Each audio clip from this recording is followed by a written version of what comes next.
जेको क़त्ल आहे हे साज़िश तहत क़त्ल थियो आहे।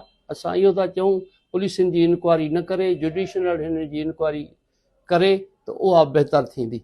छो त इहे कंहिं माण्हू खे जहिड़े तहिड़े माण्हू खे बि वठी उन खे बि हुननि जो कमु आहे चालान करणु। ही इज़त वारो माण्हू हो, 4-5 हज़ार एकड़ जो मालिक आयो हुयो।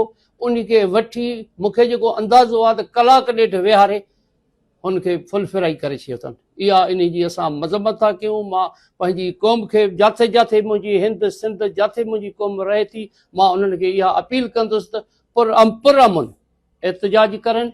ऐं इनशा अल्लाह मूंखे रफ़ीक साहब यकीन ॾियारायो आहे त मां जुडिशली इंक्वायरी कराईंदुसि। अॼु उन जो ऑर्डर निकिरी वेंदो। मुंहिंजो एतिरो मौक़ो आहे। असांजो इहो ई मुतालबो आहे त एहतजाज, छो त हर माण्हू जो हक़ आहे, ग़रीब जो बि हक़ आहे त अमीर जो बि हक़ आहे। एहतजाज उहो थींदो, पुरअमन एहतजाज थींदो। जेके बि हिन में करता धरता मुलिस आहिनि उहा वधीक मालिकनि खे ख़बर आहे। केर बि मुलिस आहे उन्हनि ते हुननि जी FIR थियणु खपे।